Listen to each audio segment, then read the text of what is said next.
Hello বন্ধুরা, আজ চলে গেছিলাম আমরা প্ল্যানেটে। আর একটু ঘুরু করছিলাম। আর সামনে আমাদের ম্যাডাম যাচ্ছে, 2 ম্যাডাম। আর আমি কিছু শপিং, মানে ম্যাডাম একটু ব্যাগ নিয়েছে। তারপর আমরা ঘুরে দেখছি, আর এদিকে আমার খিদে পেয়ে গেছে। বলছি চলো চলো চলো খাবো, কিন্তু ও কিনতেই ব্যস্ত। তারপর চলে এলাম বার্গার কিংয়ে, আমাকে না দিয়ে দুজন মিলে খাচ্ছে। তাও আবার কোল্ড কফি খাচ্ছে আর কোল্ড ড্রিঙ্কস খাচ্ছে।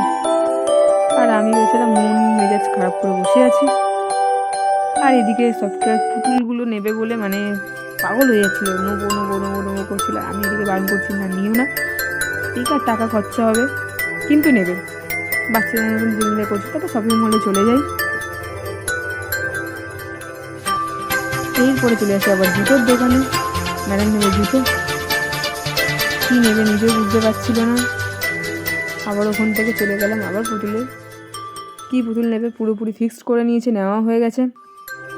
আর আমি বলছিলাম ফুচকা খাবে, বলছে ফুচকা খাবো না, এখন খেয়ে নিয়েছি, পেট ভরে গেছে, আর কিছু খাবো না। আর সত্যি বলতে প্ল্যানেটে খুব সুন্দর করে সাজিয়েছিল, খুব সুন্দর করে, এত সুন্দর লাগছিল মনে হয় আমরা কোথায় চলে এসেছি, বাইরে কোথাও একটা চলে এসেছিলাম। কিন্তু বাইরে তো এত ভিড় হয় না, কিন্তু আমাদের শুধু কলকাতাতেই হয়।